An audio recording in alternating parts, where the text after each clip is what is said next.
Very good afternoon, everyone. As I'd mentioned before, the session after lunch is a challenge. So, hello, I need everyone's smiles and off phones. Thank you. As I have, we have Dr. S.K. Nanda sir already on the podium, on the stage. I request everyone to please welcome him. Thank you. I'll give a very short introduction of him since he's not a new face with AILF. During his stint with government, Dr. Nanda has successfully handled key government project departments like health, tourism, information and broadcasting, finance, food and civil supply, forest and environment. He has a rich experience in the field of management and administration, finance, health, etc. Dr. Nanda has also contributed many articles on the subject of professional importance as well as written many books. As I introduce other guests, I request them to please come and take their place on the podium, please. Ms. Manashri. Ma'am runs initiatives and projects bringing people and communities together through the medium of art, and her initiative, Busa Mitra, follows a similar path of global collectiveness and is active in 93 countries around the globe. We welcome you, ma'am. Mona Lisa ji. Mona Lisa is an actress, a dancer, a director at Pixel Forest Film Studio, working with Indian film industry since 2006, known for her films like Sauli, Native Congo and Chitrakoot. She has done many ad films and video albums. Ma'am has learned Dangi folk dance, Bihu from Assam, Ghumar from Rajasthan, Lavani from Maharashtra and urban dance styles during her extensive travels throughout India. Miss Rinku Rathod, please come, ma'am. She is an acclaimed writer, a poetess and holds the position of Deputy Section Officer at Sachivalaya Gandhinagar. She has penned several books and compilations mainly in Gujarati language, some of which include Akshar Sada Panch. She is also a recipient of many awards, including accolades by the Kala Mahotsav and the Rotary Club of Gujarat. Last but not the least, my dear friend, Dr. Starry Joan. She is going to moderate this session. She is a dentist turned public health professional, a book blogger, founder of Books and Bliss Club, a passionate public speaker, recipient of many national and international awards for public speaking. Dr. Starry is currently in the social media team of Jaipur Literature Festival, currently also working with WHO as a monitor of COVID vaccination drive, quality check, other immunization programs of rural Ahmedabad and Mehsana. We welcome you all.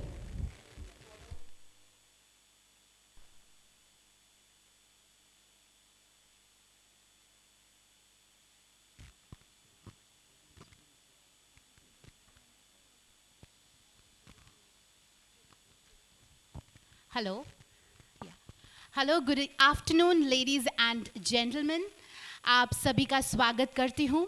The 6th edition of the Ahmedabad International Literature Festival. तालियों से हम इसको स्वागत करते हैं एक और बार. I know lunch है and I believe and I hope कि ये session एक बहुत ही energetic session होगा. And ये हमारे साथ जो उपस्थित है डायस में ऐसे स्टोरीज है जो हम सबको इंस्पायर करेंगे, स्पेशली द यंगस्टर्स जो हमारे साथ प्रेजेंट है.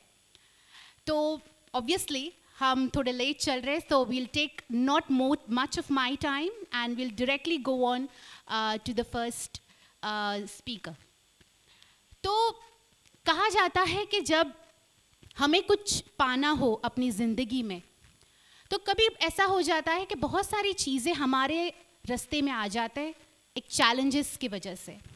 कुछ लोग उस चैलेंजेस को ओवरकम करने की शक्ति नहीं रखते एंड कुछ लोग उसी चैलेंजेस को अपना एक सुपर पावर बना के उसको आगे ले जाते हैं. ऐसे ही हमारे साथ है मोनालिसा, जो 4th स्टैंडर्ड में ही उन्होंने अपना एक्टिंग करियर स्टार्ट किया था. 4th स्टैंडर्ड में हम तो शायद खिलौने के साथ खेलते थे, बट दिस यंग लेडी, उन्होंने अपना career and her entire dream no bounds start किया था. Now I ask my first question to Monalisa. मेरा पहला सवाल है आपसे कि ये हमारा जो आज का जो टॉपिक है, ड्रीम्स नो नो बाउंड्स, हम हमारी दुनिया क्रिएट कर रहे हैं. ऑब्वियसली हमारी दुनिया क्रिएट करना चैलेंज भी है और एक अपॉर्चुनिटी भी है. तो हम सब आपसे जानना चाहते हैं कि आपने कैसा ये दुनिया बनाया है, आपकी कहानी क्या है? फर्स्ट ऑफ ऑल मैं थैंक यू बोलना चाहूँगी इस अहमदाबाद इंटरनेशनल लिटरेचर फेस्टिवल को, and specially thank you S K. Nanda sir ji को भी कि उनकी वजह से मैं आज यहाँ पर आप सभी के बीच हूँ और मुझे बोलने का मौका दिया गया मेरी stories. So thank you all of you कि आप लोग शांति से मेरी बातें सुन रहे हैं. एंड मैं एक डांग डिस्ट्रिक्ट एक ऐसा डिस्ट्रिक्ट है जहाँ पर शायद मुंबई जैसी सिटी में और जाके रहना या प्लेन में बैठना आज भी लोगों के लिए एक ड्रीम ही है. मतलब आज भी लोग ड्रीम ही करते कि ऐसा भी होता है लाइफ में, जो एक्चुअल में लोग जी रहे हैं सिटीज़ में. ऐसे डिस्ट्रिक्ट से आना मतलब मेरे लिए बहुत अच्छी बात है कि मुझे यहाँ पर अपनी बातें शेयर करने का मौका मिल रहा है. मैं थोड़ी नर्वस हो रही हूँ. Applause and boost her confidence. So first से 7 तक मैंने अपने गांव में स्टडी की है, जहाँ पर मोस्टली इतनी सारी प्रॉब्लम्स है. लाइट्स, नेटवर्क तो आई थिंक 2-3 साल हुए तब जाके नेटवर्क आया प्रॉपर, नहीं तो नेटवर्क का भी बहुत इश्यूज़ था वहाँ पे. लाइट्स का इश्यूज़, वाटर समर में तो वहाँ पर समर में भी बहुत इश्यूज़ है वाटर्स का. मतलब हर चीज़ में वहाँ पर बहुत प्रॉब्लम्स थी. बट फिर भी हमारी होम स्कूलिंग हुई है. सो मेरे पापा खुद भी एक आर्टिस्ट और फिल्म डायरेक्टर हैं और मॉम भी फोक डांसर है. सो हमारी होम स्कूलिंग में कई चीज़ें हमें सीखने मिली, जो हमें पसंद है उसमें हमें कई चीज़ें जानने का मौका मिला. सो फर्स्ट से 7 तक वही मैंने सीखा. और फिर एक्टिंग में फिर पापा ने पूछा कि तुम्हें एक्टिंग सिर्फ डांग के लिए ही करनी है या फिर कौन से प्लेटफॉर्म पे के लिए करनी है. सो मैंने पापा को बताया कि मुझे बड़े लेवल पर वर्क करना है एक्टिंग एंड फिल्म मेकिंग के लाइन में. सो उन्होंने फर्दर स्टडी के लिए मुझे मुंबई रखा. सो जैसे ही मुंबई का बोला तो थोड़ी शॉक भी थी, बिकॉज़ उसके पहले मैं शायद मेरे घर से 10 किलोमीटर पे मेरा मार्केट है, वहाँ तक भी मैंने अकेले ट्रैवलिंग किया था कभी. सो चैलेंजिंग था मेरे लिए कि हाँ बॉम्बे जाके मुझे स्टडी करनी है और फिल्म लाइन एंड वहाँ के लोगों के बारे में मुझे सीखना, मतलब कैसे वो रहते हैं, बिहेवियर एंड वहाँ का नॉलेज लेना था. बट दिल में था कि मुझे हाँ कुछ करना है, बड़ा करना है खुद के लिए, अपनी कम्युनिटी के लिए. सो मैं आगे स्टडी के लिए गई तो वहाँ पर भी मुझे काफ़ी अच्छे बुरे दोनों ही एक्सपीरियंस हुए और काफ़ी ऐसे दोस्त मिले जिनसे मैंने बहुत कुछ सीखा. बिकॉज़ ज़रूर नहीं कि मैं गांव में हूँ तो मुझे ही प्रॉब्लम्स है, वहाँ पर रहने वाले भी कई ऐसे दोस्त हैं. जैसे मैं एक मेरे दोस्त की स्टोरी बताऊँ थोड़ी शॉर्ट में, तो एक अल्फोंस तटी करके एक लड़का था मेरा बिल्डिंग फ्रेंड. उसकी पापा ड्रंकर थे एंड मॉम घर में झाड़ू पोछा करने का काम करते थे दूसरों के घर पे. सो और अल्फोंस को डांसर बनना था, उसे डांस बहुत ही पसंद था और वो 1-2 साल तक मॉम को और पेरेंट्स को झूठ ही बोल रहा था कि हाँ मैं स्कूल जा रहा हूँ. बट एग्जैक्टली वो स्कूल नहीं जाता था और डांस प्रैक्टिस करता था, डांस सीखता था. सो एक दिन मैंने उसके पेरेंट्स को बता दिया कि उसे अल्फोंस को डांस पसंद है, उसे डांस के फील्ड में जाने दो, आप सपोर्ट करोगे तो ऑफकोर्स वो सक्सेस होगा इसी फील्ड में.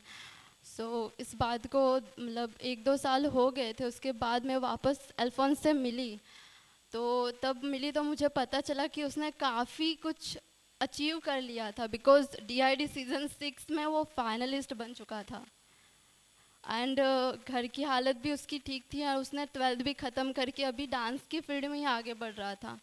सो ऐसी स्टोरीज़ मेरे लाइफ में बहुत हुई थी जिससे मैं और मोटिवेट होती गई और मेरे लाइफ के प्रॉब्लम्स भी थोड़े झेलने के लिए मुझे हिम्मत मिली। बिकॉज़ बॉम्बे की लाइफ और गांव की लाइफ बहुत ही डिफरेंट है।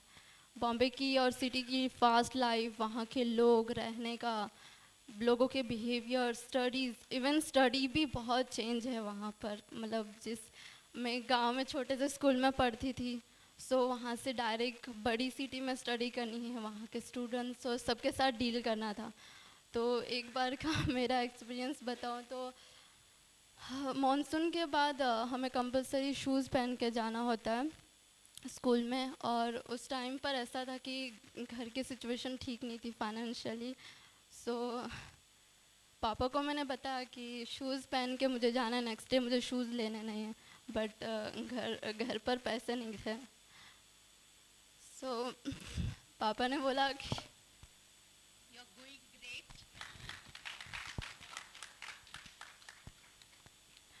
पापा ने बोला कि ओके इट्स ओके, बट थोड़ा 1-2 दिन के लिए मैनेज कर ले, बाद में मैं कुछ करके पैसे भेजता हूँ।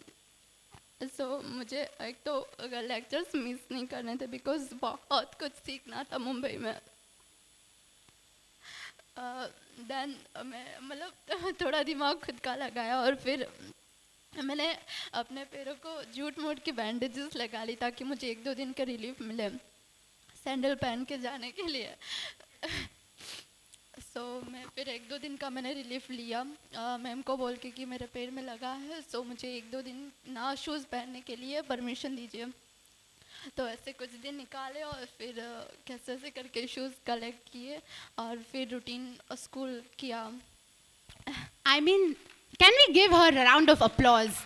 I mean, हम जब 4th स्टैंडर्ड में होते थे हमें इस सब की चिंता होती ही नहीं थी। And look how you know she had, उसको जाना था स्कूल और किसी भी तरह उसके पास पैसे भी नहीं थे, but then too she somehow managed, उन्होंने मैनेज किया and here she is. Yes, आगे आप बताइए।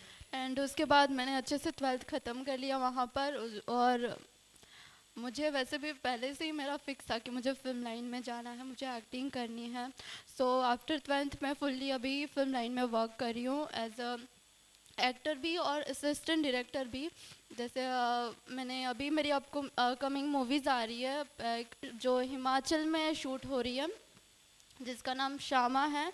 And second one is Marathi movie है जिसका नाम नाद प्रेमाचा है, जो जिसमें एक जो गोंड भील होते हैं, जो खेल दिखाने वाले गार्डी कम्युनिटी, उनकी कम्युनिटी की बात हम इस मूवी में कर रहे हैं जिसका एक रोल मैं कर रही हूँ। सो एंड और एक मूवी है मेरे पास, मुझे बहुत अच्छा लगता है कि मुझे जैसे सब्जेक्ट की मूवीज़ करनी है वैसी मूवीज़ मुझे करने का मौका मिल रहा है। तो एक मूवी है इमला करके। इमला मतलब सपना, मतलब एक ऐसी लड़की का सपना, एक ऐसी कम्युनिटी के लोगों का सपना कि जो मज़दूर होते हैं और बिल्डिंग और घर बनाने का काम करते हैं, जो दूसरों का घर बनाते हैं बट जिनका कोई घर नहीं होता है। सो इस हिसाब से एक स्टोरी है। सो मुझे बहुत अच्छा लगता है कि ऐसी स्टोरीज़ मैं लोगों के पास फिल्म के थ्रू मैं ला सकती हूँ। And as a assistant director भी मैंने वर्क किया है। लास्ट मैंने आमिर खान जी के साथ वर्क किया, मुझे बहुत अच्छा लगा कि मैंने आमिर खान जी के साथ लास्ट वर्क किया। अभी उनकी मूवी आ रही है कोई जाने ना, सो उसमें। एंड ग्रेट, इतनी कम उम्र में इतना सब कुछ हासिल कर लेना। And she is worked as an assistant director to the movie Ghosla Ka घोसला एज वेल, राइट? उसके बारे में कुछ बताना चाहेंगे? शॉर्टकट सफारी करके एक मूवी है, उसमें मैंने असिस्टेंट डायरेक्टर का वर्क किया है, जिनके डायरेक्टर अमिताभ सिंह है, जिन्होंने चिल्लर पार्टी, गुड रोड, हौसला का घोंसला, ऐसी काफ़ी ऑस्कर विनिंग मूवीज़ दी है। सो उनके साथ भी मुझे वर्क करने का मौका मिला। ओके, तो लास्ट में अगर आपको हमारी ये जो ऑडियंस है कुछ उनको इंस्पायर करना चाहते हो या कुछ एक मैसेज देना चाहते हो आपके लाइफ में एक सेंटेंस में, तो वो क्या होगा? वैसे तो मैंने अपनी लाइफ से ही जो सीखा है उससे ही मैं बताना चाहूँगी कि आपको अगर कुछ चीज़ करनी है, कुछ चीज़ पाना है, तो उसको पैशनेट होके उसके ऊपर काम करना स्टार्ट कर दो, फिर कितनी भी प्रॉब्लम्स हो, कितनी भी चीज़ों की प्रॉब्लम्स हो, अगर आप स्टेप लेना स्टार्ट करोगे तो आपको सपोर्ट और रास्ता दोनों ही मिल जाएगा और आप उस चीज़ को अचीव कर ही सकते हो ऑफ कोर्स, फिर कहाँ पर भी रहो, कैसी भी सिचुएशन में रहो। Thank you so much. आज की हमारी जो टॉपिक है dreams no no bounds, young minds creating their own life. तो थैंक यू मोनालिसा, आपने हम सबको बताया कैसे आपने शॉर्ट में कि अपनी खुद की दुनिया इतने सारे चैलेंजेस के बावजूद भी आपने बनाया। कैन बी एक और तालियों के साथ क्या हम उनके we can just shower our love and respect.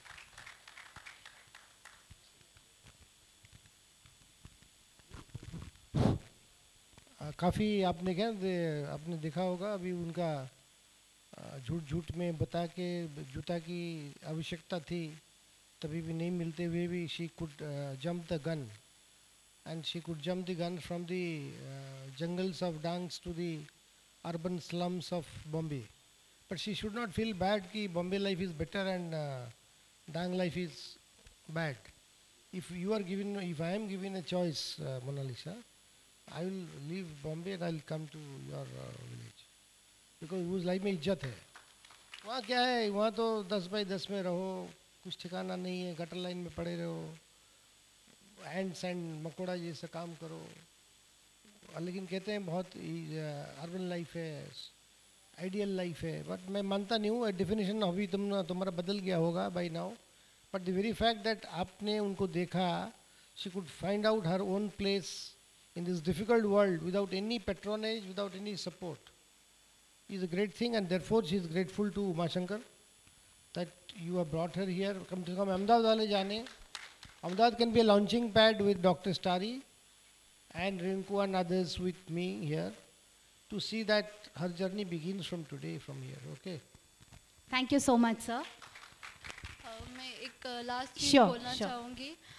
जैसे सर ने बोला कि हाँ, गांव एक हमारा बेस पॉइंट है। हम कई चीज़ें गांव से ही सीखते हैं। अगर हमारा बेस पॉइंट स्ट्रांग होगा तो हम ऑफ कोर्स आगे बढ़ सकते हैं और हैप्पी लाइफ जी सकते हैं। Thank you so much Monalisa. एक कविता है जो हमारी एक कवित्री ने लिखा है एंड मुझे ये इतना पसंद आ गया कि मैं चाहती हूँ कि मैं ये रीड करूँ। हूँ गज़ल लगती रहूँ बेवात पर, एक तारा पर बीजी वरसात पर, हूँ प्रथम आखू नगर भेगू करूँ ने પછી ચર્ચા કરું એકાદ પર। મેં કહ્યું કે માપમાં રહેજો જરા, યા ત્યાં આવી ચડી વિખવાદ પર। હું અરીસો થઈ જરા ઊભી રહી, પથ્થરો આવી ગયા છે જાત પર। તું બધી ફરિયાદ લઈને આવજે, પણ શરત છે આવજે વરસાદ પર। And this poem was written by our own Rinku Rathod. Rinku Rathod, wonderful. આપણી સમક્ષ જે કવિત્રી છે રિંકુ રાઠોડ, એ એક બંડલ ઓફ એનર્જી છે અને એ કેવી રીતે ગામથી અહીંયા સુધી બહુ બધા સંઘર્ષ કર્યા છે। તો આવો આપણે એમના મુખેથી એમની વાર્તા સાંભળીએ। રિંકુ, મારો પ્રથમ સવાલ આ છે, ગામમાં ખેતરમાં ઘાસ કાપતી છોકરી અને આજે કલમની તાકાતથી ગુજરાતી સાહિત્યની વિખ્યાત યુવા કવિત્રી સુધીની વાર્તા અમને જરા બતાવો। ધન્યવાદ। પ્રથમ તો અમદાવાદ ઇન્ટરનેશનલ લિટરેચર ફેસ્ટિવલ શિક્ષણ, સમાજ અને સાહિત્યનો સુભગ સમન્વય કરીને આ કાર્ય કરી રહ્યા છે એ સૌને અભિનંદન। આપ સૌ ઉપસ્થિત થયા છો અમને સૌને સાંભળવા માટે, એ બદલ આપ સૌનો આભાર। પ્રશ્ન જે આપે મને અત્યારે પૂછ્યો કે ગામમાં ખેતરમાં ઘાસ કાપતી છોકરી અને અત્યારે કલમ ચલાવતી છોકરી, ભૂતકાળમાં જાઉં તો દાહોદના નવાગામ ગામ મધ્યપ્રદેશ બોર્ડર બાજુ મારું ગામ આવેલું છે અને ત્યાં મારો જન્મ અને ટ્રાઇબલ એરિયા અને ટ્રાઇબલ કમ્યુનિટીમાંથી જન્મવું એટલે એક સંઘર્ષ એટલા માટે કે પરિવાર આખો દેવા તળે દબાયેલો હતો અને એજ્યુકેશનનું પ્રમાણ આપ સૌ જાણો છો તેમ દાહોદમાં મહિલા શિક્ષણ તો સૌથી ઓછું છે. ત્યારે મારા ઘરમાં અમે 6 બહેનો, 6 દીકરીઓ. મમ્મી પપ્પાને દીકરા માટેનું એટલું બધું પ્રેશર, સમાજનો રિવાજ કહો, કુરિવાજ કહો, બધું જ. અને એ સમય દરમિયાન ફાઇનાન્શિયલ કન્ડિશન એટલી સારી નહીં. કુટુંબમાં ભણેલા તો મમ્મી પપ્પા, અને તે સમયે ઈશ્વરની કૃપા એટલી કે એ બંને શિક્ષક, અને એ અમારા માટે ફાયદારૂપ થયું. મારું ગામડાનું શિક્ષણ હું 1 થી 7 ધોરણ સુધી ગામમાં ભણી, અને ત્યારબાદ હોસ્ટેલમાં મને મૂકવામાં આવી આદર્શ નિવાસી શાળા 8 થી 10 દરમિયાન. અને એ સમય દરમિયાન મારા જીવનમાં એક એવો પડાવ આવ્યો, મારી તબિયત વધારે ને વધારે બગડતી ગઈ. અને એના માટે પણ હું અત્યારે બહુ વર્ષો પહેલાંની વાત નથી કરતી, 2008-9ની જ વાત કરી રહી છું. એ સમય દરમિયાન હોસ્ટેલમાં ટોયલેટની સુવિધા નહીં, બાથરૂમની સુવિધા નહીં, નદીએ નાહવા માટે જવાનું. અમને એ વાંધો નહોતો કે નદીએ નાહવા માટે જવાનું, એ બધી ક્રિયાઓ તો ઘરે થતી જ હતી, પરંતુ વાંધો હતો ફર્શ પર પોતું મારવાનું, કારણ કે અમારા ઘરે લીપણ હતું. પહેલી વાર પોતું મારતા પણ નહોતું આવડતું અમને, આ સ્થિતિ. અને પછી શરૂ થઈ મારી તબિયતના પ્રશ્નો. ધીમે ધીમે એકવાર હું બેહોશ થઈ, બીજી વાર થઈ, અને હેલ્થ બગડતી ગઈ. મારો ડાબો હાથ અને ડાબો પગ કામ કરતો બંધ થઈ ગયો. અને પછી આ બધામાંથી ઈલાજની વાત કરીએ તો પ્રથમવાર મારા પપ્પાએ દાહોદ સિવાયનું કોઈ શહેર જોયું હોય તો એ મારા ઈલાજ અર્થે. અને 6 બહેનોમાંથી આખો સમાજ કે બસ હવે 5 બહેનો તો છે ને, એકની ચિંતા શું કામ કરો છો, આ બધી પીડામાંથી એ મુક્ત થશે, એને જવા દો. આ જે પ્રશ્નો આવ્યા એ મેં જોયું, એ અનુભવ્યું. મારા પેરેન્ટ્સ કંઈ બોલી નહોતા શકતા, પણ હું અનુભવી શકતી હતી. અને એક સમય એવો આવ્યો કે મારું બોલવાનું બંધ થયું. અને એ બોલવાનું બંધ થયું, મારે ઘણું બધું કહેવું હતું, હું બોલી ના શકી. એની અંદરથી મારી અંદર કવિતા જન્મી. પથારીવશ જ્યારે હું હતી ત્યારે પપ્પાએ મને પુસ્તકો આપી દીધા. એક હાથ, મારો જમણો હાથ સરસ રીતે કામ કરતો હતો, પગ સરસ રીતે કામ કરતો હતો. અને એ પુસ્તકો મને જે મળ્યા, એ પુસ્તકોએ મને નવી દિશા આપી. પછી મારા એજ્યુકેશનની વાત હું આગળ કરું છું, ત્યારે 11મા 12મા ધોરણમાં ભણવા માટે હું શહેરમાં પપ્પાએ વ્યવસ્થા કરી. પરંતુ શાળાઓમાં જે હું હોસ્ટેલમાં ભણી હતી એ ગામડામાં હતી, એટલે ત્યાંથી પછી એડમિશન ફૂલ થઈ ગયા છે એમ કરીને મને એડમિશન ના મળ્યું. પછી એક શાળાએ એડમિશન આપ્યું પણ ખરા, પણ એક દિવસ એવો આવ્યો કે મને ઉધરસ આવી અને હું ફરીથી બેહોશ થઈ. અને પછી મારા પપ્પાને બોલાવવામાં આવ્યા શાળામાં. સ્કૂલ મેનેજમેન્ટ એની જગ્યાએ યોગ્ય હતું, મારા પપ્પા પાસેથી બાંહેધરી પત્ર લેવામાં આવ્યું. મારા પપ્પા ક્યારે પણ કોઈની સામે ઝૂક્યા નથી, ક્યારે પણ એમના ચહેરા પર મેં કોઈ ઇમોશન્સ નથી જોયા, પણ એ સાઇન કરતી વખતે એમનો હાથ ધ્રુજતા હતા, એ મેં અનુભવ્યું હતું, એ જોયું હતું. એ એમની વેદના હું સમજી શકતી હતી.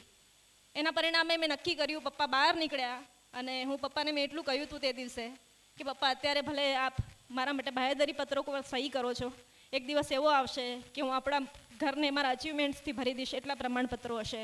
અને એ પ્રમાણપત્રો અત્યારે છે. સ્પર્ધાત્મક પરીક્ષાઓ ગુજરાત ગવર્મેન્ટની કદાચ મેં કરી છે એટલી મારા સમાજમાં, કદાચ ગુજરાતમાં મને ખ્યાલ નથી, પણ મારા સમાજમાં તો કોઈએ નથી કરી. 32 જેટલી સ્પર્ધાત્મક પરીક્ષાઓમાં હું ક્વોલિફાઈડ થઈ છું. નોકરીઓની વાત કરીએ તો ડેપ્યુટી સેક્શન ઓફિસર તરીકે 2 વાર, ચાઇલ્ડ ડેવલપમેન્ટ પ્રોજેક્ટ ઓફિસર તરીકે 1 વાર, અને ટેટ આસિસ્ટન્ટ પ્રોફેસર તરીકે એક. ઠીક છે, એ બધી લાંબી જર્ની છે. અમુક બાબતોને સ્થળ અને કાળના બંધનો નડે, જે આપણે વ્યક્ત નથી કરી શકતા. ઘણી બધી જગ્યાએ ઘણું બધું કહેવું હોય, પણ એ યોગ્ય સ્થળ, યોગ્ય સ્થાન નથી હોતું. એટલા માટે અંગત વાતો વધારે નહીં કરું, પરંતુ કવિતા કેવી રીતે આવી એ વાત છે. તો એમાંથી હું જસ્ટ જ્યારે લોકો આવીને મમ્મી પપ્પાને કહી જતા હતા કે હવે બસ 5 દીકરીઓ બાકીની છે ને, આને હવે એ જો મૃત્યુ પામશે તો શું થશે, વધારેમાં વધારે કે 5 દીકરીઓ હશે ને એના આત્માને શાંતિ મળશે, એ સુખી થશે, આ પીડામાંથી મુક્ત થશે. એ દિવસે મમ્મી આંસુ ગળી ગયા, પપ્પા ડૂમો ગળ્યા. એ જોયું એટલે પછી મારે ઊભું થવું જ હતું. ઊભું તો થવું જ પડશે, હવે કોઈ વિકલ્પ મારી પાસે બચતો નથી. અને હું ઊભી થઈ. ડૉક્ટર્સની એટલી હેલ્પ રહી મને. અને હું અત્યારે જોવો છો કે હું ઉછળકૂદ કરતી છોકરી છું, મજા કરું છું. આવું ઊભું થવાયું, પરંતુ પછી એક સમય પાછો એવો આવ્યો કે મારું ભયંકર અકસ્માત થઈ ગયો. અને અકસ્માતના દિવસે એવું થયું કે મારો ચહેરો આખો છુંદાઈ ગયો. આપ જે જોઈ રહ્યા છો, ઘણા મારા દાંત છે આર્ટિફિશિયલ છે, અડધા નથી. આ ચહેરા પર જખ્મ છે, શરીર પર જખ્મ છે, મન પણ ઘણા જખ્મ છે. એ મને કવિતા તરફ દોરી ગયા. અને પછી વાત આવે છે કવિતાની. હવે હું વાત કરું છું ત્યારે જ્યારે કોઈ જ રસ્તો ના સૂઝ્યો, મારે એક પીડા ઠાલવવી હતી, મારે એક ભડાસ કાઢવી હતી, મારે ચિલ્લાવવું હતું, મારે કંઈક કહેવું હતું, મારે મારી જાતને સાબિત કરવી હતી. એક્ઝામ્સના લીધે તો સાબિત થઈ ગઈ હતી, કારણ કે મારા પપ્પાને જે સન્માન માન જે રીતે એમનું અપમાન કરવામાં આવ્યું હતું એ મળ્યું. સન્માન મારી 17મી ગવર્મેન્ટ જોબ માટે હું ક્વોલિફાઈડ થઈ ત્યારે ગામનો રાષ્ટ્રધ્વજ મારા હાથે ફરકાવવામાં આવ્યો. એ મોટું સન્માન હતું મારા માટે. એ દિવસે કદાચ મને એવું લાગ્યું કે મેં કંઈક મેળવ્યું, પરંતુ મૃત્યુને બહુ નજીકથી જોયું છે ને, એટલા માટે જીવંત રહેવાની આશા અને એ શબ્દો દ્વારા થઈ શકે એવું મને લાગ્યું. અને 2016 હું આમાં એક પણ જરાક પણ અતિશયોક્તિ નથી કરતી, કારણ કે 2016 સુધી મને નહોતી ખબર કે મુશાયરા શું હોય, કારણ કે મારી પાસે એન્ડ્રોઈડ ફોન નહોતો. અમારી પાસે હજી પણ એવી અમારા ગામડામાં એ સ્થિતિ છે કે એજ્યુકેશનનું પ્રમાણ ખરેખર ખૂબ ઓછું છે. એટલે આ સમસ્યા થાય છે કે તમે મુખ્યધારાથી ઘણા બધા અલગ રહો, અલગ થઈ જાઓ, ના ચાહવા છતાં પણ. એટલે મને નહોતી ખબર, પણ પછી જ્યારે એન્ડ્રોઈડ ફોન લીધું ત્યારે મને ખબર પડી કે આવી રીતે મુશાયરા થાય છે. અને કવિતાઓ તો જે મેં લખી હતી એ સમય દરમિયાન, પણ એ ફોર્મમાં નહોતી, છંદના બંધારણમાં ક્યાંયમાં નહોતી. તો બંધારણ તો હોવું જોઈએ ને, કોઈ પણ સ્વરૂપમાં તો હોવું જોઈએ ને. તો આના માટે મહેનતની જરૂર પડી. અને પછી શરૂ થઈ એક નવી જર્ની મારી કવિતા સાથેની. મેં 2016થી લખવાનું શરૂ કર્યું, લખાતું ગયું, વાત આવતી ગઈ, હું સાહિત્યને સમજતી થઈ. અને ધીમે ધીમે આપ સૌ જાણો છો, સૌનો સ્નેહ મળ્યો, સૌનો સહકાર મળ્યો, શબ્દની સેવા થઈ અને આ શક્ય બન્યું છે. આપ સૌનો સ્નેહ, સૌનો આભાર. આટલું જ છે, બીજું કાંઈ નથી. Thank you so much Rinku. Yes,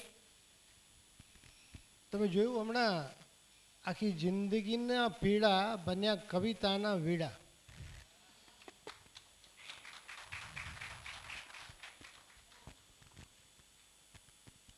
મારો લાસ્ટ સવાલ તમારા માટે. આપનું કોઈ એવું સપનું જે આપ પૂરું કરવા માંગો છો? મેં હમણાં જ કહ્યું ને કે મૃત્યુને બહુ નજીકથી અનુભવ્યું છે, એટલા માટે મર્યા બાદ પણ શબ્દ જીવંત રહે, ક્યાંક ને ક્યાંક હું જીવંત રહું એવી આશા તો ખરી જ. એટલે એવું કંઈ સત્વશીલ પ્રદાન કરવું છે સાહિત્યમાં કે જેના માટે બીજા લોકોમાં, યુવા પેઢીમાં હું થોડી ઘણી યાદ રહું. હું યાદ ના રહું તો ચાલે, મારો શબ્દ યાદ રહે એ જરૂરી છે. અને એક અંગત બહુ કહું ને કે આર્મી માટે ખૂબ લગાવ છે, એટલા માટે મારી જાતને એટલી લાયક બનાવું કે લાશ તિરંગો ઓઢવાને લાયક થઈ જાય. વાહ વાહ વાહ, આથી विशेष काई नहीं. Thank you so much Rinku. आपकी ये कहानी सुनकर आई एम श्योर कि हम सब के अंदर गूस बम्स हो गया होगा. एंड आई एम श्योर कि आपकी कहानी सुनकर जिन लोगों ने अपने पैशन को फॉलो नहीं किया और जो लोग अभी स्ट्रगल फेस कर रहे हैं, उन सबको एक किक स्टार्ट मिल गया होगा. Thank you so much Rinku. Over to next speaker, that is Manashree. इतनी कम उम्र में मनश्री ने, इनकी कहानी जब मैंने पहली बार सुनी थी, आई मीन सही में इनकी भी कहानी सुन के मेरी रोंगटे खड़े हो गए. उन्होंने इतना सब कुछ एज अ फिलंथ्रोपिस्ट काम किया है. मैं ज़्यादा बात नहीं करूँगी, उनके ही मुख से सुनेंगे. मनश्री, क्या हमें अब आप बता सकते हो ये डी एडिक्शन प्रोग्राम जो आपने झारखंड में स्टार्ट किया था, उनके बारे में ज़रा हम सबको बताइए. सबसे पहले तो good afternoon beautiful people. I am very happy and blessed that I am a part of it. Thank you so much for this opportunity. Thanks to Uma ji and Pinky ji for having faith in मी.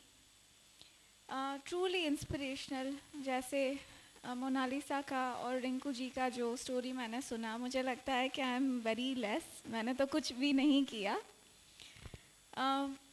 जब मुझे आपने ये पूछा था कि what I should talk about, तो सबसे ज़्यादा जो मुझे इम्पोर्टेंट लगा था कि जो चीज़ मैंने आज तक कभी किसी के साथ शायद शेयर नहीं की है, या क्या हो रहा है, कैसे हो रहा है, वो किसी को नहीं पता है, तो this is the right platform because it is related to literacy, it is related to literature.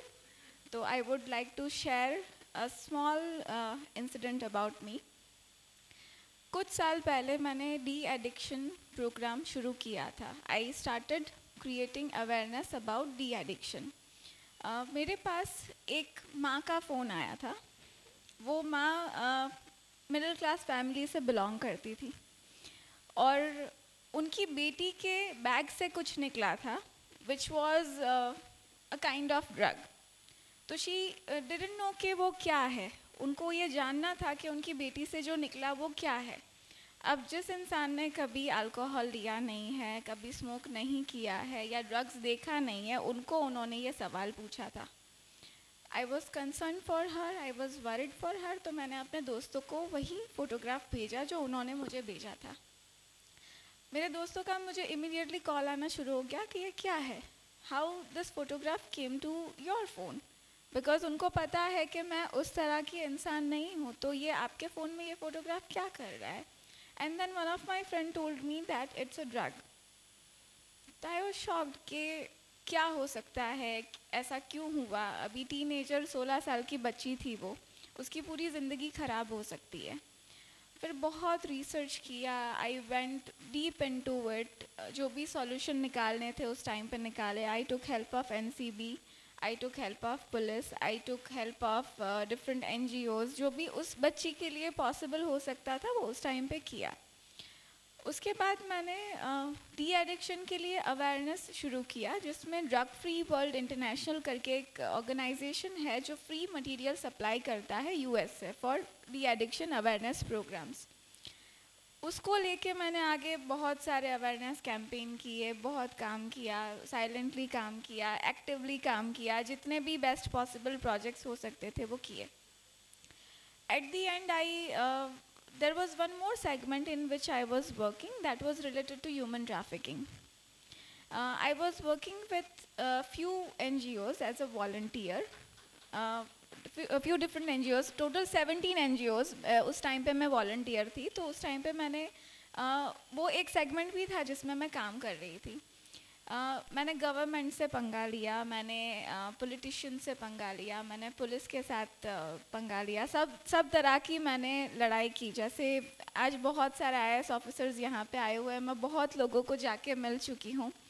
This I not only did in Gujarat, but I did actively in Jharkhand, Bihar, Goa, Maharashtra, Delhi and Uttar Pradesh. वो आज मैं बात करने वाली थी बट मौका नहीं मिला.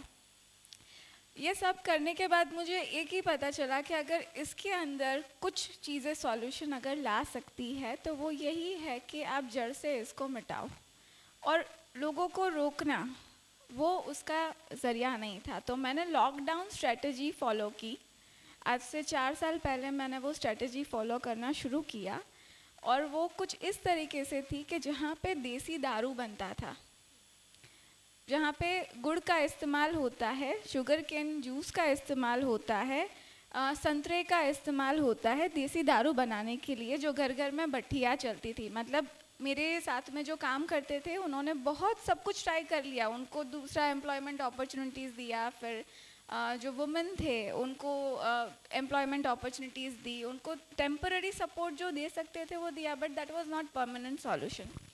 तो मेरी जो टीम थी, 18 लोगों की ये टीम है जो आज भी मेरे साथ जुड़े हुए हैं. उन्होंने ऐसा काम करना शुरू किया कि जिसमें वो जहाँ पे भी जिस एरिया में, for an example there is a Dani Limda reason इन अहमदाबाद, तो वहाँ पे ये सब एक्टिविटीज़ चलती है जो सबको पता है, लेकिन उसके खिलाफ आज तक किसी ने आवाज़ नहीं उठाई, या उठाई है तो परमानेंट रिजल्ट्स नहीं मिले हैं.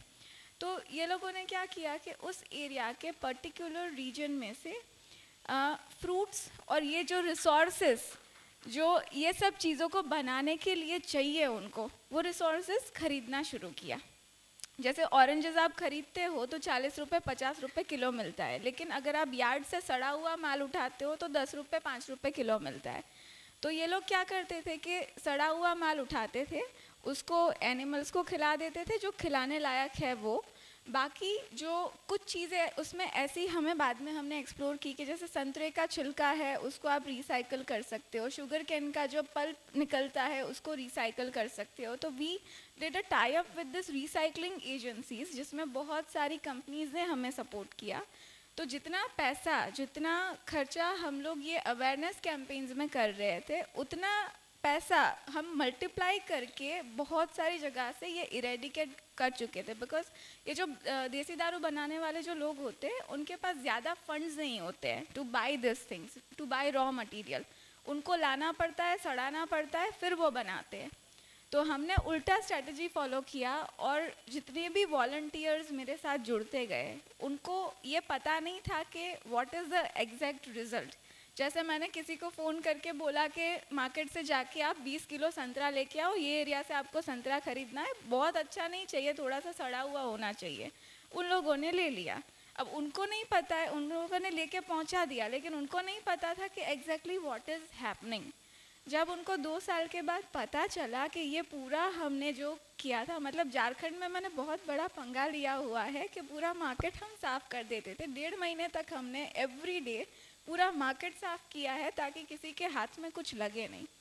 एंड दिस इज़ हाउ, जब 10-15 दिन तक उनके पास खाने के लिए कुछ नहीं था, क्योंकि उनको रोज़ का रोज़ पैसा चाहिए, तब जाके वो लोग दूसरे सेगमेंट में, दूसरे एम्प्लॉयमेंट अपॉर्चुनिटीज़ की तरफ डाइवर्ट हुए। जब उनको प्रॉब्लम होने लगा, जो लोग इसको कंज्यूम करते हैं, आई एम नॉट सेइंग कि रिज़ल्ट हमें 100% मिला, रिज़ल्ट हमें 30 to 40% मिला। तो ये जैसे किसी चीज़ का आप रेस्ट्रिक्शन लगा देते हो तो थोड़ा ज़्यादा बिकता है। फॉर एग्ज़ाम्पल, लॉकडाउन हुआ था, तब हम सब ने देखा है कि टॉबैको, सिगरेट्स वगैरह नहीं मिल रहा था, लेकिन डबल रेट पे मिल रहा था और लोग ज़्यादा कंज्यूम भी कर रहे थे। तो आई एम नॉट सेइंग कि it has given results, but it has given satisfaction to all of us that at least we tried something. ये जो भी फैमिलीज़ जुड़ी हुई थी, उनकी संख्या हज़ारों में नहीं लाखों लोगों में है, जिनके बच्चे आज स्कूल में पढ़ रहे हैं, जिनकी जो घर की औरतें हैं उनकी आज लाइफ बेटर हुई है। जो लोग इस तरह के काम में इंडल्ज थे वो आज दूसरे कहीं पे प्लेस्ड है। एक फैक्ट्री थी झारखंड के अंदर जहाँ पे चाइल्ड लेबर्स काम करते थे।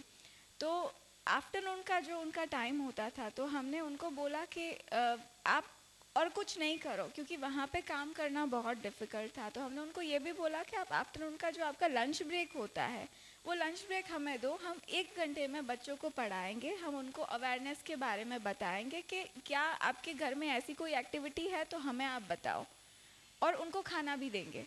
तो जो फैक्ट्री का मालिक था उसको कोई खर्चा नहीं लग रहा था। We arrange those things, those resources which were required at that point of time, and somehow this group of volunteers, this network of volunteers helped me to execute this entire process. So this is something which is हमने मज़ा किया है, हमने prank किया है और लोगों की ज़िंदगी बदलने की कोशिश की है। And this is how today I can say that somehow I have been successful. मैंने जितने अवेयरनेस कैंपेन्स करके ज़िंदगी नहीं बदली, उतना उनको इस चीज़ में से बाहर निकाल के मैं ज़िंदगी बदलने की कोशिश कर चुकी हूँ। Thank you so much.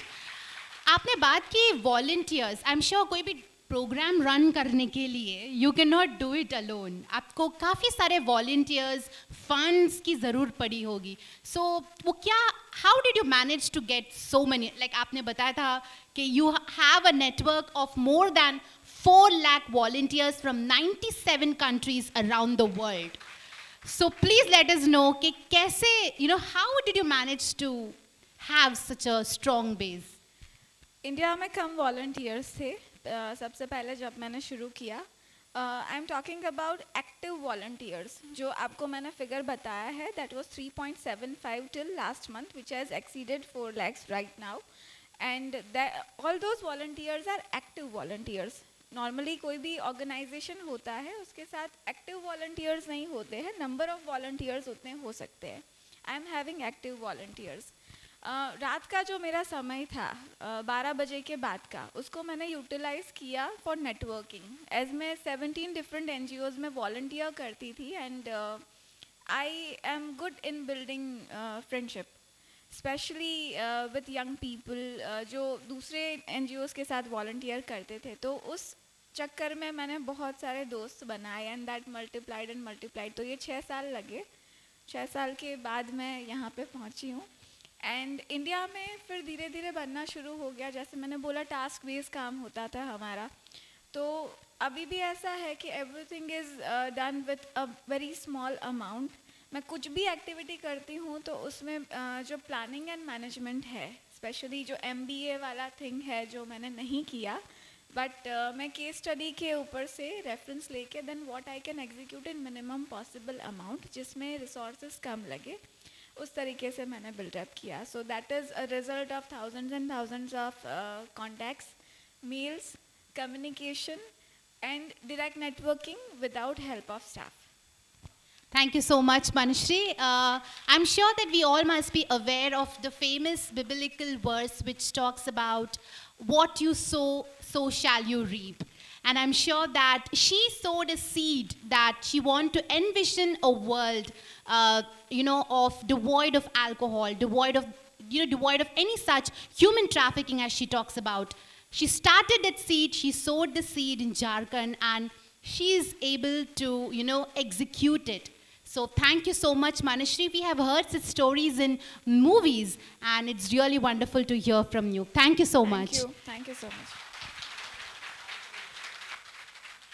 And last but not the least, I'll ask our dear Nanda sir to, give your thoughts about today's session. Dreams know no bounds.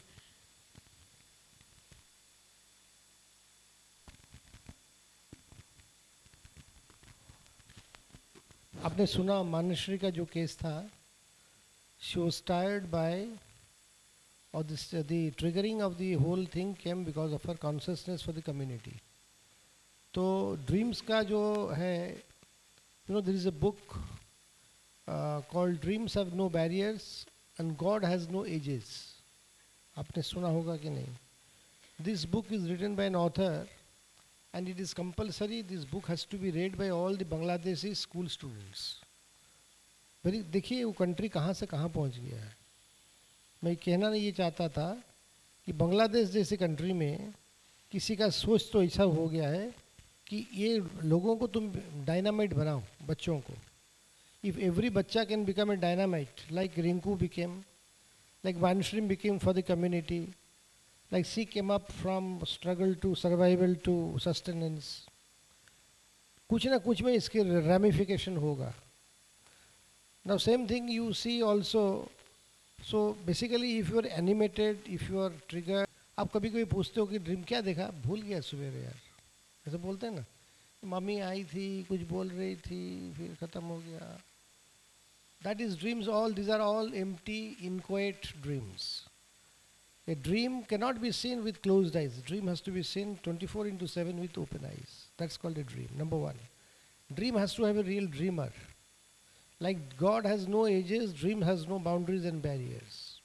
कहीं ना कहीं वो खटकेगा, हमें भी ऐसा. लेकिन जैसे मानश्री ने कहा, ऐसा बचपन से भी हम लोगों को ऐसा खटकता है. मैं नहीं कह रहा हूँ मैं इतना कंडीशन जैसे रिंकू की थी या मोनालिसा की थी, इस तरह का कंडीशन हमारा था नहीं.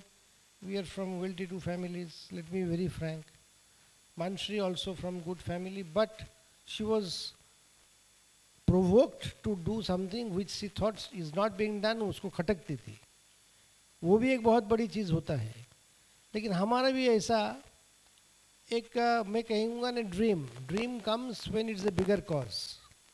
Either struggle, reach an end, or you do for the community. तो कहने का मतलब देखो, for example I will take Aniruma Sinha.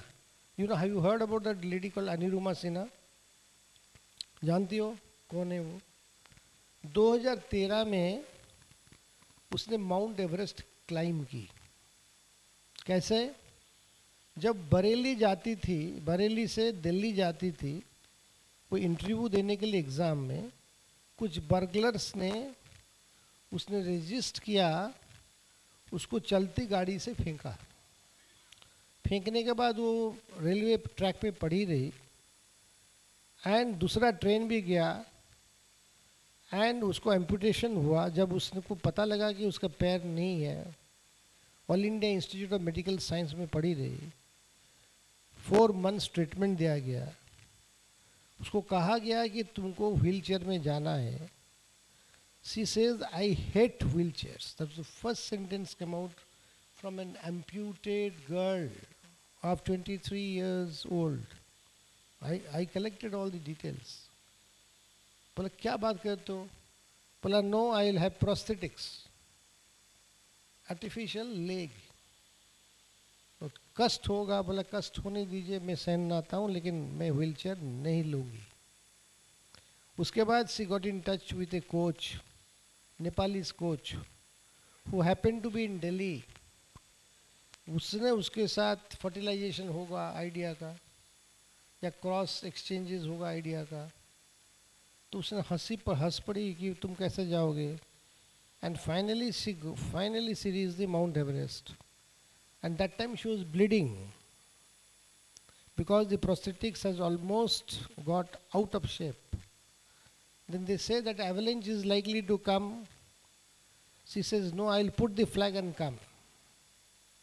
ये जो चीज़ है कि मेरे को मेरे एज में गवर्नमेंट में रहने के बावजूद भी मेरे को हिला देता है. तो इस प्रकार की स्टोरी लोगों को हिलानी चाहिए. जैसा कि वो ऑटो रिक्शा ड्राइवर की जो लड़की है, आपको पता है बॉम्बे में जो सीए एग्ज़ाम पास किया, और एक बस ड्राइवर की जो बात हुई है बनारस में, जिसने आईएएस में एंट्री मारी बनारस से, या मेरठ से वो सिपाही जो कांस्टेबल था, उसकी औरत हाउसवाइफ थी, लेकिन उसकी इंटरेस्ट पढ़ाई में थी, तो पढ़ाई करने में कोई रोक नहीं लगा पाया. Like Rinku said that she had to struggle all the while for studies, coming from that area. Same way this girl started studying and she topped in the IAS. Constable ki wife. Now I telephoned her. Can you believe it? मैं भी बहुत नटखट आदमी हूँ. मैं उसको telephone किया. I gave my identity. मैंने बोला कि तुम्हारा अभी प्रॉब्लम तो नहीं होगा, दूसरा प्रॉब्लम स्ट्रगल तो नहीं होगा. बोला सर मैं समझा नहीं. मैंने बोला तुम्हारा हस्बैंड तो लखनऊ में रह जाएगा, तुम तो जाओगे ट्रेनिंग में. बोला कि सर आप क्यों चिंता करते हो, उनको मैं बिजनेस में डाल दूंगा, उनको छोड़वा दूंगा नौकरी. So she has made a plan for him also. So she is not allowing any conflict situation to allow it to come in life. My point is this, she is very resolute, she is very absolute. And यहाँ इसको बोलते dream की character. Dream क्या होता है, इसके कोई expiry date नहीं होता है, इसकी कोई स्काई लिमिट नहीं होती है. मतलब there is no limitless dream होता है. And dream has to be something born out of an idea, an experience, or it has to be born out of an ambition. ये तीनों चीज़, आइडिया मिले तो ड्रीम आएगा. ड्रीम चलता, dream आएगा मतलब ऐसा है कि रात को गया सुबह भस्मभूत हो गया, ऐसा ड्रीम नहीं. The dream which will be able to construct, not deconstruct, उसको बोलते हैं हम dream. And dream can not be only personal. Dream has to be something concerned with your existing condition to a transition to a new condition. कभी आदमी ने dream नहीं देखा होगा कि वो खुश है क्योंकि वो पैसा में सोया है. वैसे ड्रीम देखना ज़रूरी भी नहीं है. बिकॉज मैंने आपको सुबह सेशन में बोला था कि वो जो I want to die empty, जो बुक लिखा है ना, I want to die empty, what is that thing? This all shows what Manashri was talking.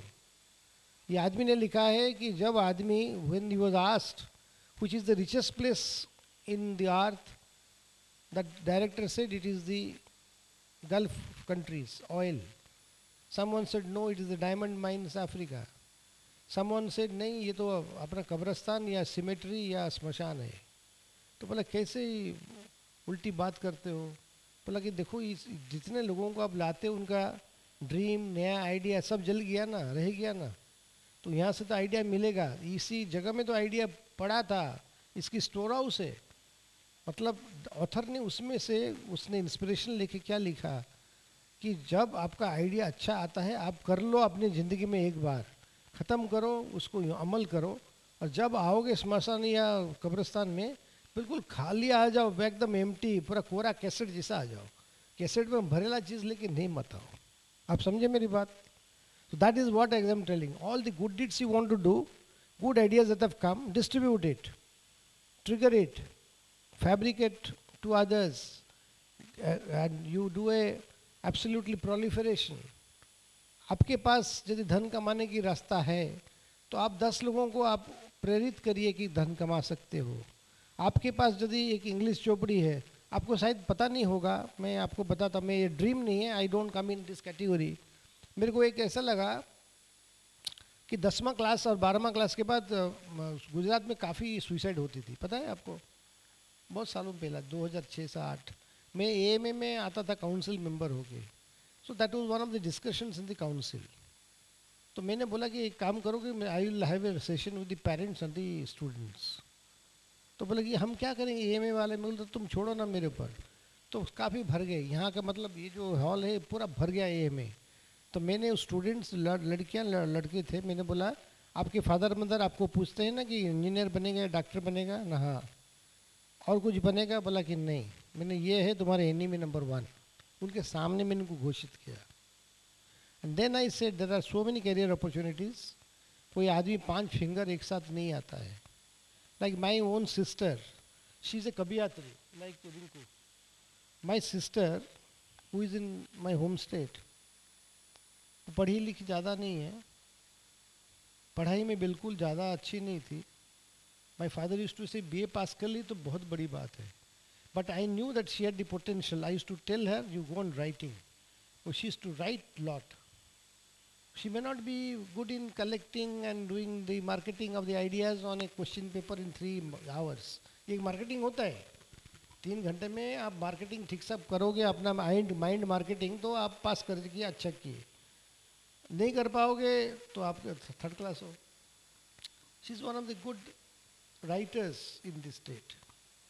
तो मेरा, लेकिन हमारे जो दूसरे सिस्टर हैं, उनको पढ़ने के लिए एक पेज बोलो बंद कर देंगे. बोला कि नहीं बोर हो गया.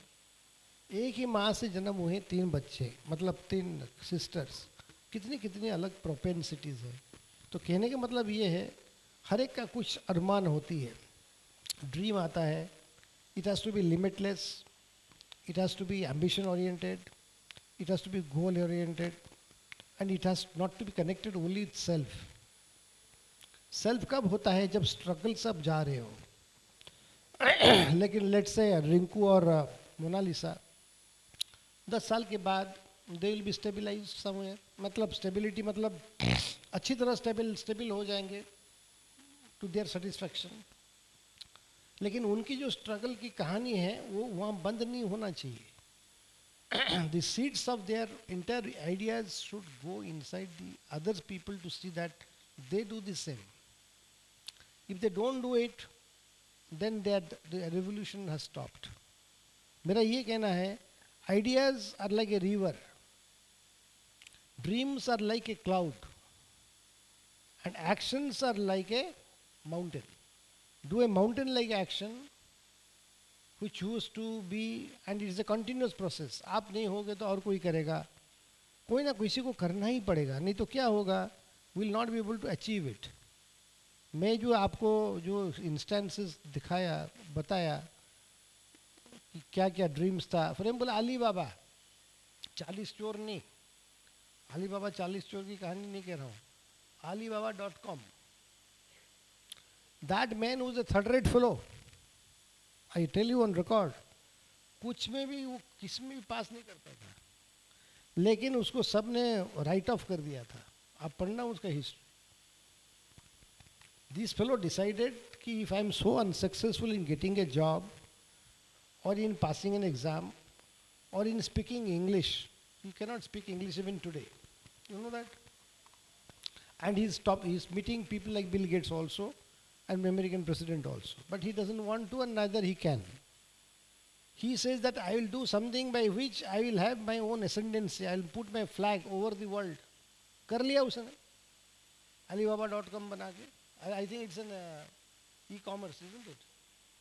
Alibaba is one of the best e-commerce sites of the world. कर लिया. Yes, बोला कि I don't need anything. I have achieved my ambition. बोला वो. I am very happy that there are millions and millions to follow me. That's called the dream. वो कभी हारने वाला नहीं है. जो टायरलेस है, सिमलेस हैं, माने completely they will not be dauntless हैं. वो लोग जीत सकते हैं, and they are the flag bearers of our nation, and rightly so this has to come basically morally in the youth. मैं नहीं ये कह रहा हूँ कि all the people who are now for 50 years and above, those who are here, वो बोलेंगे हम तो exempted है. No, till 85 you are not exempted, 90 you are not exempted. सबके लिए ही इसको स्टैंपिंग तो लेना पड़ेगा. जैसे वीज़ा स्टैंपिंग होता है, हम पूछेंगे आपने कौन सा आइडिया दिया था जिसमें से 10 लोगों को चमत्कार हुआ था, मैं सबको पूछूंगा. जो नहीं कर पाएगा वो आउट हो जाएगा हमारे गैलरी में. इस तरह की होनी चाहिए शीर्षक. You must contribute to 10 lives better, and I believe in doing it, and I have done it unknowingly, knowingly, successfully, unsuccessfully. Even try भी किया तो भी बहुत बड़ी चीज़ है. सब में हमेशा रिजल्ट्स नहीं आता है, लेकिन उसको तसल्ली मिलता है, उसको कॉन्फिडेंस पैकअप होता है. So this session particularly is dedicated to these 3 people who are a symbol of action oriented people having seen a big dream, a big fighting spirit, both for themselves to come up and community to go up. And ये चीज़ हमें प्रेरित करना चाहिए सब लोगों को, और ये लिटरेचर में इसकी डॉक्यूमेंटेशन होनी चाहिए. ये सिर्फ मोना अगर बोल दी और डॉक्टर स्टारी अगर उनको इंटरव्यू कर लिया वो काफ़ी नहीं है. रिंकू कैन राइट इट, मेरे को पता वो लिख भी देगी, लेकिन जो नहीं लिखने का शौक़ है, जिनको लिखने कुछ वह लोगों को बोलते लिखो, बोले सर अब बोलो ना, हूँ यहाँ करूँ यहाँ, आई गेट चीज्ड ऑफ. जो बोलेगा ना अरे भाई लिख लो, बोला कि सर वो अरे क्या लिखता है ऐसा, वो सब यहाँ पर डिपेंड करता है. ब्रेन को पूरा पैरालाइज कर दिया. मैं इसलिए कहता हूँ सबको मेरा अनुरोध है, please remember the numbers of the your telephone numbers of your friends bye remembering in mind. मैं कभी यहाँ नहीं करता. यूज़ दिस, इसको यूज़ मत करिए. मैं लेके बैठा हूँ यस, बट मैं इसको हेट करता हूँ. हम लोग बहुत खुश थे जब यूज़ नहीं था. मैं गोधरा में कलेक्टर था और हम लोगों ने इतने बड़े अक्षत को हम लोगों ने टैकल किया 1984, 85, 86. प्राइम मिनिस्टर राजीव गांधी 4 बार आएंगे. सवेरे का रिपोर्ट शाम को आ जाता था. कोई सैटेलाइट नहीं था कि कोई कंप्यूटर नहीं था, कोई सेल फोन नहीं था, आराम से आता था. Beautiful face to face contact होता था. नॉट ओनली दैट, सपोज हमारे सेक्शन ऑफिसर और नायब मामलेदार का लड़की का शादी है तो बोले कि सर मैं इसको ख़त्म करके उसको विदाई दे के आपको सुबह मीटिंग में आ जाऊंगा, चलेगा? हमने बोला नहीं, हमारा ऑफिस पूरा जाएगा तुम्हारा बरबजा बैंड के साथ, चलो. मतलब this was the kind of spirit in which use to work. वो बहुत तसल्लियात. मैं नहीं कह रहा हूँ कि ये ख़राब है, लेकिन please use your brains because the brains will start paralysed, being paralysed, and ideas will become dry. Thank you. Thank you so much, sir. Thank you so much. Because of paucity of time, we'll not be taking questions. You can, if you have any such, you can meet our speakers backstage. Thank you so much. We had a really insightful session, and thanks for the wonderful.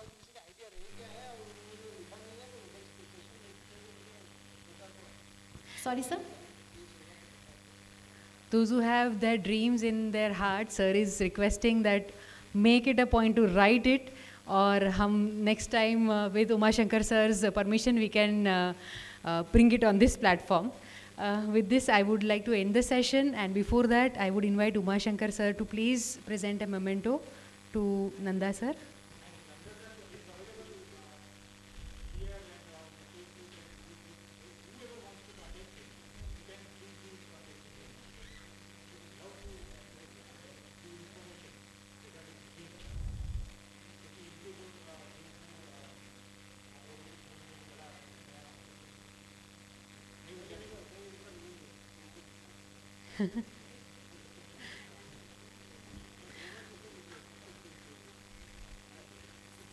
Manashree ji,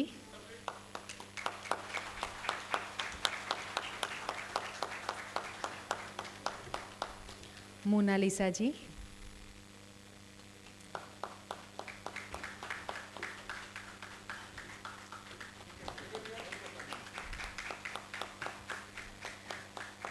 Rinku ji,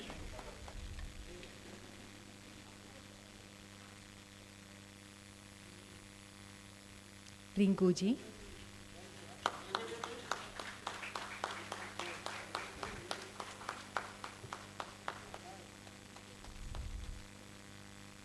Dr. Starry.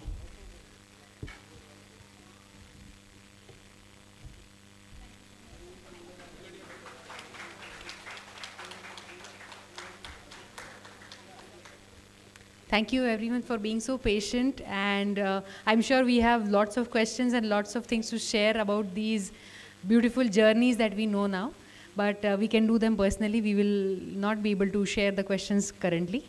Thank you everyone.